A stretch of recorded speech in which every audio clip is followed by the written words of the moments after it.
On a wet December morning in a South Florida weight room, the 21-year-old who stunned Serena Williams at the U.S. Open is hard at work preparing to show that the biggest moment of her life was more than a fluke.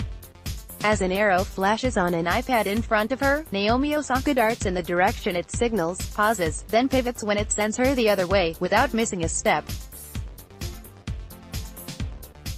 Her coach, Sascha Bajin, joins the drill but leaps the wrong way and almost lands on Osaka's ankle.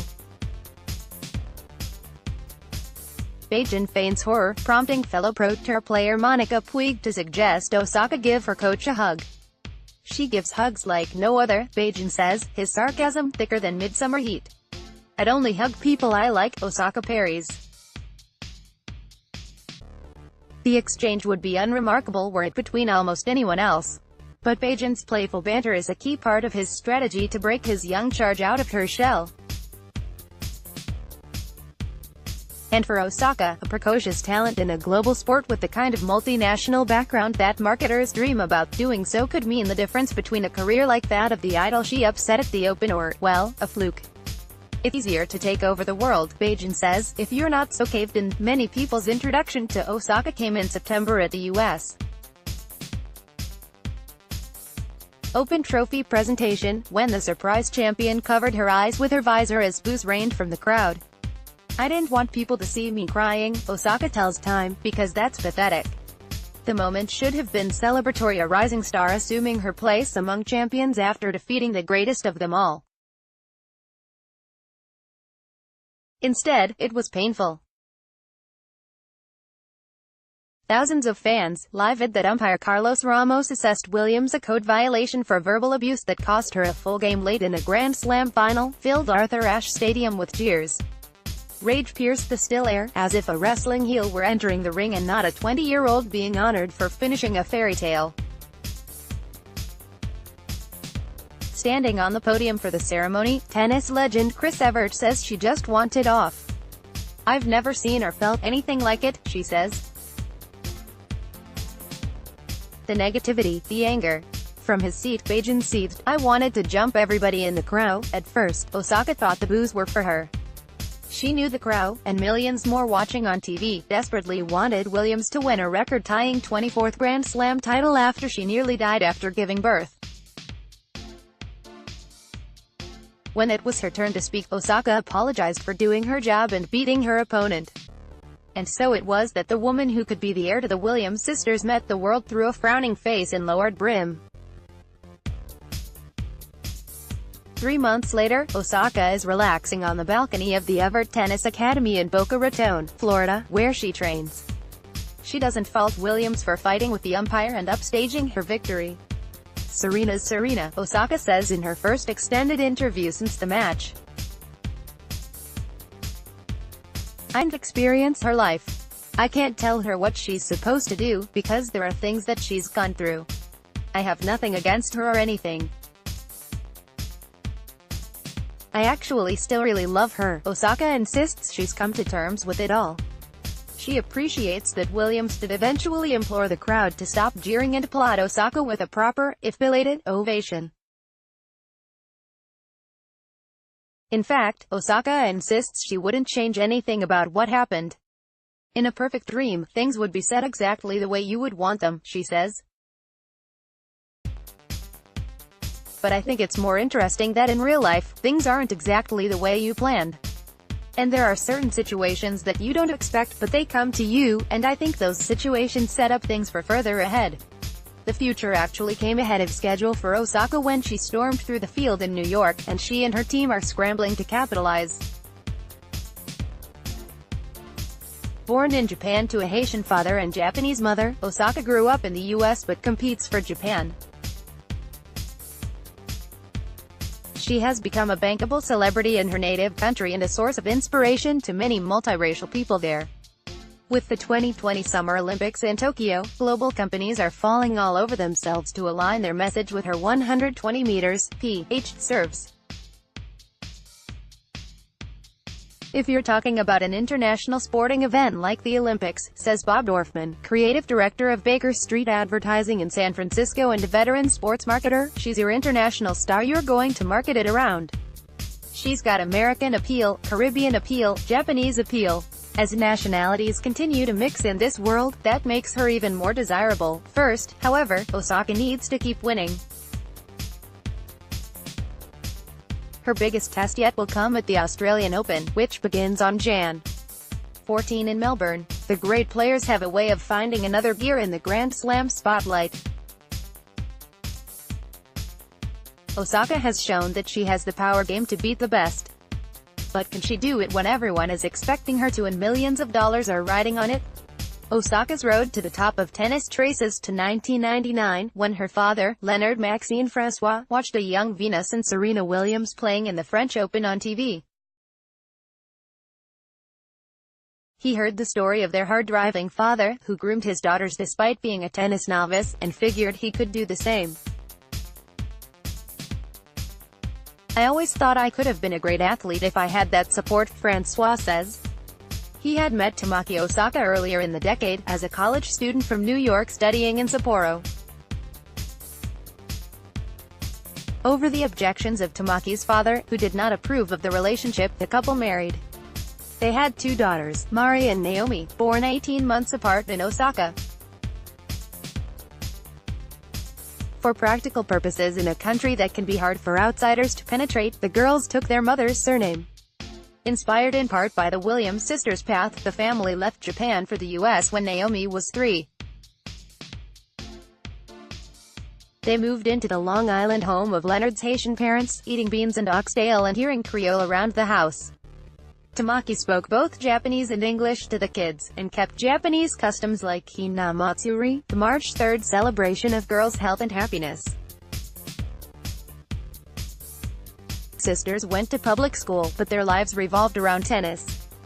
"It wasn't really our choice," says Mari, 22, now a professional player who competes in lower-level events.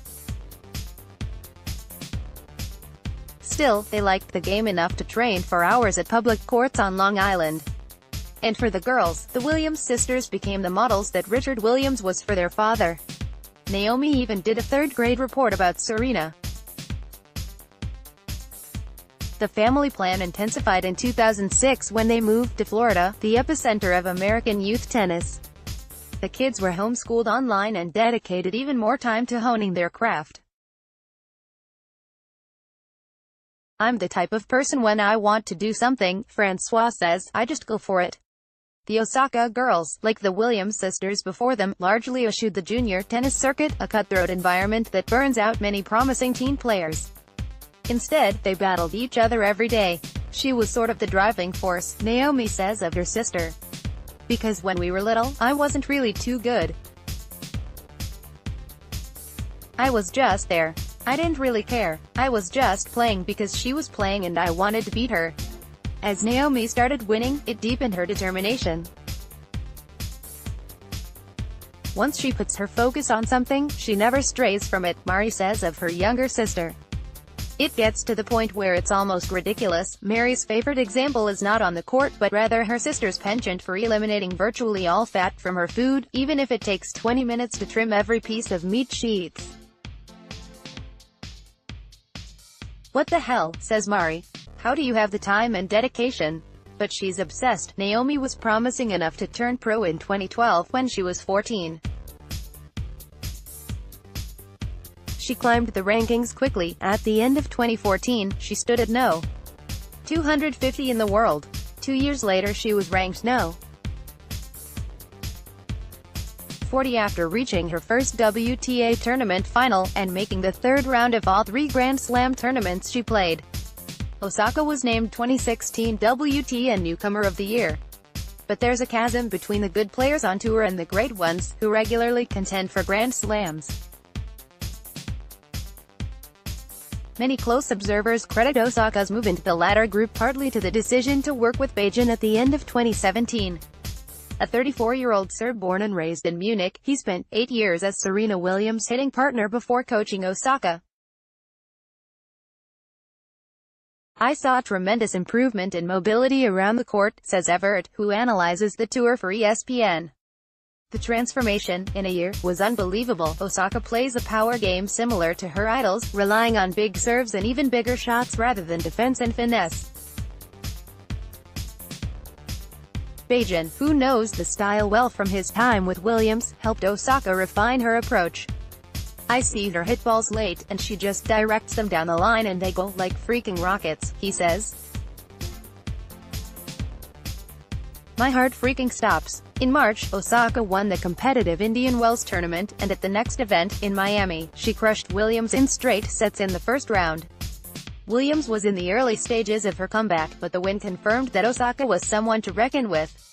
Osaka entered the U.S. Open on a 3-match losing streak. But she says the losses eased her mind. "I sort of had this feeling of freedom," she says. "At that point I felt the lowest I could be, so I honestly just wanted to recapture the fun feeling." After Osaka thumped Williams in the final, her life changed in an instant. The awkward tennis prodigy was now something of a celebrity, which has been an adjustment. In November, the sisters attended a Drake concert in Miami, and Osaka froze after she realized people were shouting her name as she danced awkwardly. She says, "Sitting still in my chair is her go-to dance move." Another whoa moment, while driving in Florida after the Open, she noticed a woman in front of her looking repeatedly into a side mirror. At green light, the other car stood still. Osaka steered around and saw the woman's mouth agape. "She was just looking at me," Osaka says. "I thought it was because of my car. Then I realized I think it was because of me." Osaka received a hero's welcome during a November trip to Haiti, and her fame in Japan is approaching pop star status.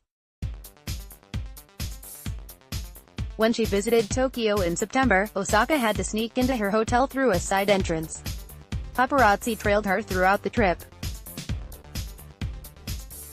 One night, Osaka's mom Tamaki was relaxing in her hotel room and decided to conduct a little test. She'd flip around the channels and see if she could finally avoid the image of her daughter on the screen. Her experiment failed.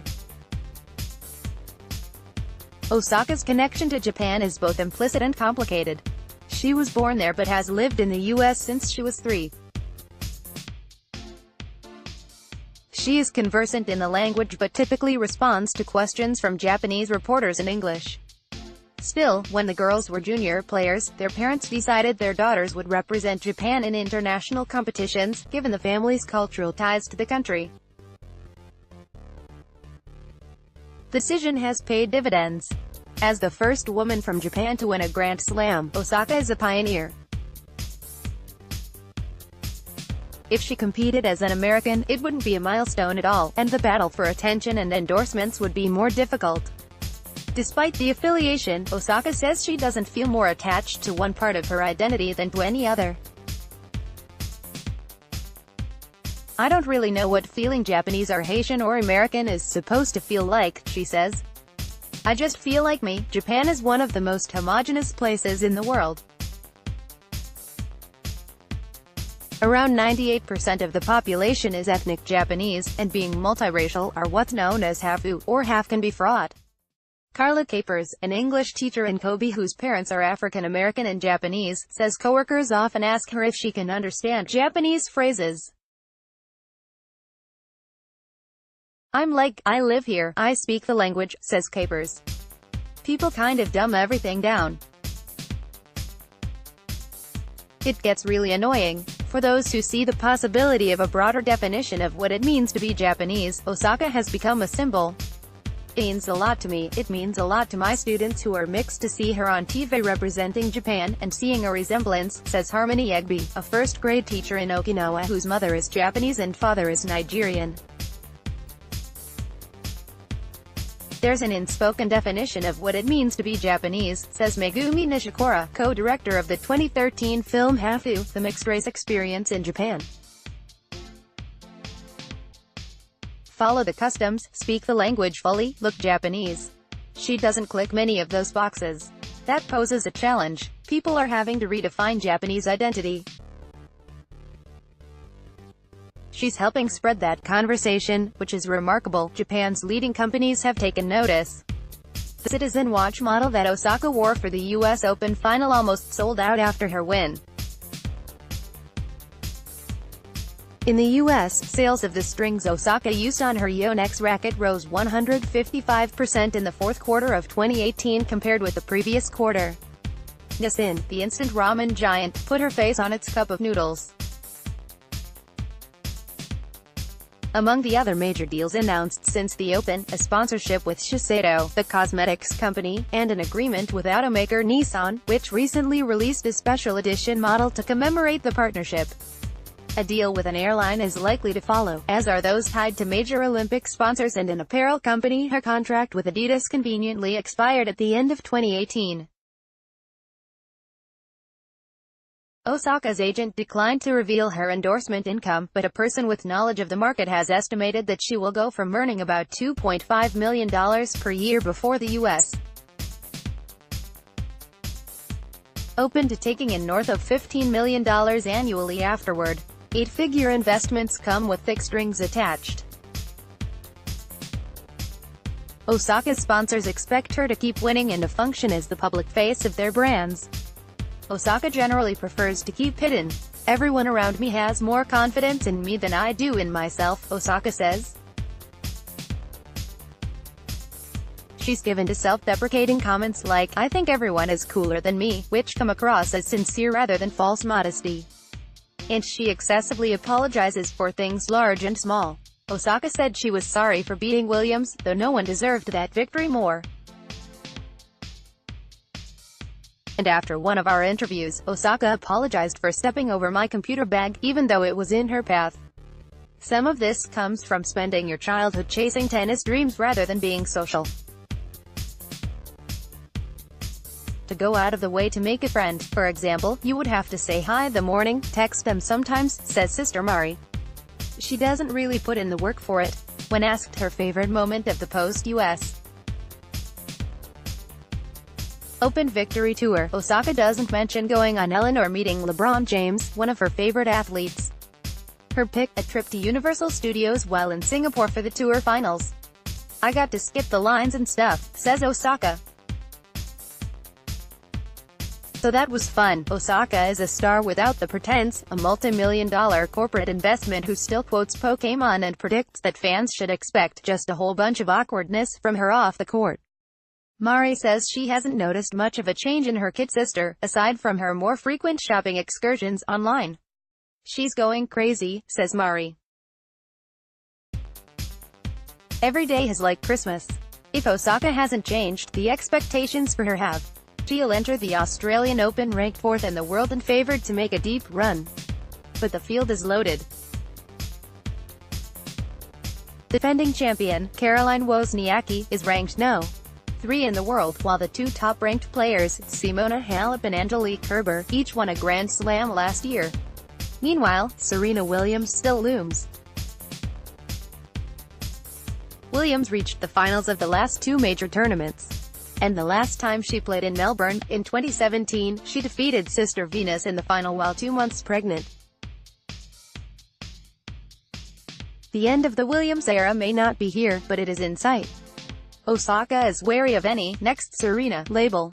She's quieter than her idol, and she owns just one Grand Slam trophy to date. But she knows that it's there for the taking. "You really never know what people can do," Osaka says. "And how people can change. I don't think there is ever going to be another Serena Williams. I think I'm going to be me. And I hope people are okay with that." Write to Sean Gregory at sean.gregory@time.com. This appears in the January 21, 2019 issue of Time.